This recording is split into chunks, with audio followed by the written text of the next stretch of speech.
Here are the latest news on PS5 Pro and PS5 that will make Sony ponies celebrate and make PC Master Race cry. Like the video before the Ministry of Truth investigates the channel. Helldivers 2 New Warbond is here. Did you collect the necessary super credits to get it? Now, I'd never say this anywhere the Super Earth censors could hear it, but I'm starting to wonder if the Ministry of Truth is maybe not the friendliest bunch. Can't confirm anything. But with the new Truth Enforcers Warbond rolling in next week, it's hard not to feel a little nervous about the truth they're planning to enforce. I mean, crimson armor, shotguns loaded with flechette rounds. It's giving definitely not the kind of squad you want to run into in a dark alley. And sure, maybe it's just me, but these armor sets look like they'd fit right in as cannon fodder in a Star Wars movie. You know, the kind who get diced up by anyone with a glowing sword. Coincidence? Yeah, maybe. But hey, I won't pretend I'm not eyeing this gear myself. This Warbond comes packed with 2 new weapons that are just begging for some hard-earned medals. First, there's the SG-20 Halt, a pump-action shotgun that lets you switch between stunning your enemies and filling them with tiny metal spikes. Yep, it's a stun now, perforate later kind of gun. It's almost like they're saying, if you're not convinced the first time, try again with a little extra kick.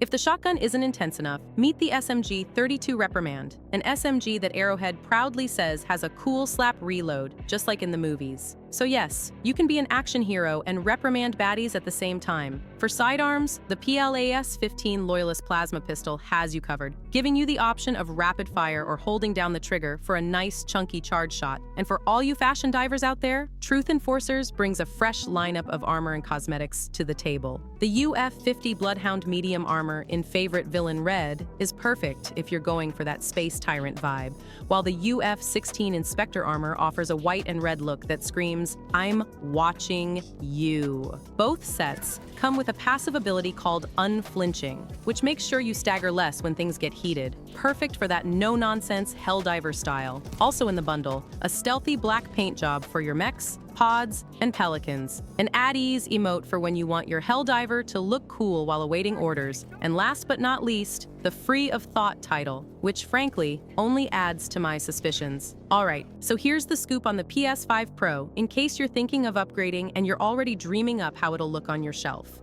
First, Sony finally made it official a while back. Yes, the PS5 Pro is real, and it's dropping on November 7th. It's packing some serious power upgrades, which has people hyped and hitting up Amazon pre-orders like it's Black Friday. But heads up, if you're already rocking a PS5 Slim with customized faceplates, you might need to press pause on using those with the PS5 Pro. Apparently, someone on Reddit, shout out to user Zororo, got their hands on a PS5 Pro early and found out the hard way. While the bottom faceplates from the Slim model fit fine, the top ones, not so much. There's this slight difference in how the faceplate teeth line up, making it impossible to snap them on securely. So, no cobalt blue, no sleek black slim plates for now, unless Sony or someone else steps in with PS5 Pro specific options. On the bright side, Sony's launching a special 30th anniversary PS5 Pro console with a classic PlayStation-themed color scheme, so you at least have that option if you're looking for something unique right at launch. But if you're set on switching out faceplates, you might need to hold off until Sony or some third-party manufacturer releases new faceplates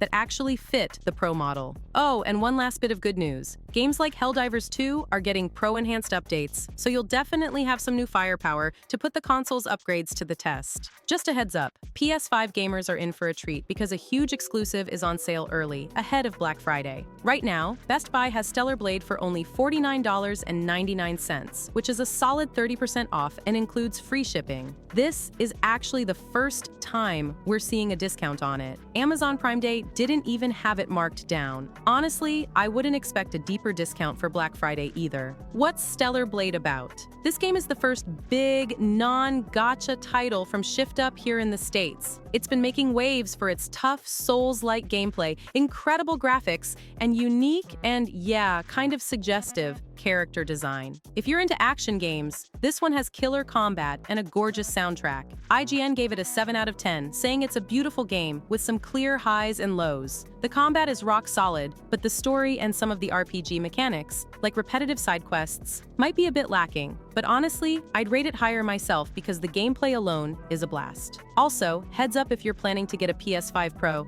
it looks like you'll be able to run Stellar Blade in 4K resolution with even better frame rates. According to PlayStation, the Pro will let you enjoy the game at 50 FPS plus in 4K, or even up to 80 FPS if you have a 120Hz display, thanks to the new high frame rate option. Sounds like the perfect setup to get the best experience out of this game.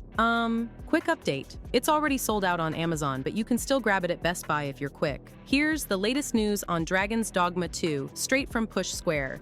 By the way, before we get into it, I just want to remind you that right now there is a 60 FPS mode on base PS5 as well. Do you want to know the reason why it was so hard to achieve 60 pictures per second? Check this out.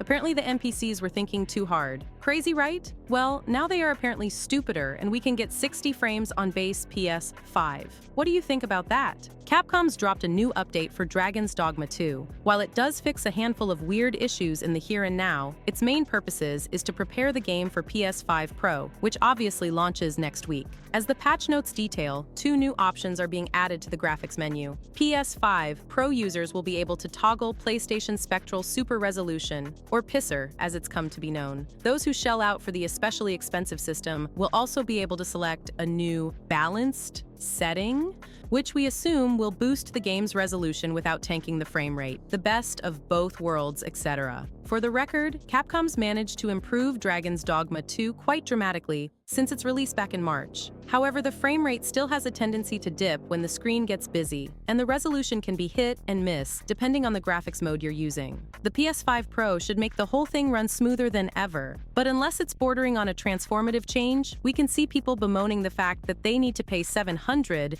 just to hit a smooth 60 frames per second. There are some interesting conversations on the horizon. Will you be playing Dragon's Dogma 2 on PS5 Pro? Gather your pawns and await a new adventure in the comments section below. So, here's the scoop from Variety on the latest with Assassin's Creed Shadows. Ubisoft's leadership stepped in this Wednesday to clear up any worries that the game might be delayed again. They'd already pushed its release from November 15th, 2024 to February 14th, 2025. But now they're saying this extra time will help them ensure the game launches in top shape. Ubisoft's CFO, Frédéric Duguay, explained that while the game was feature complete back in September, they wanted the delivery of the experience to be impeccable on day one. So, with the extra polish time, he's confident it'll be ready by mid-February. When asked if there's a chance of another delay, Duguay reassured everyone, saying they have good visibility for the game to come on time and with great quality. Variety also mentioned that there's some potential buyout news in the mix, with reports that Chinese tech company Tencent and Ubisoft co-founder Yves Guillemot's family are considering a buyout deal for the company. On the same call, Duguay shared that Ubisoft is exploring selling off some non-core assets to refocus on their main strengths like open-world games and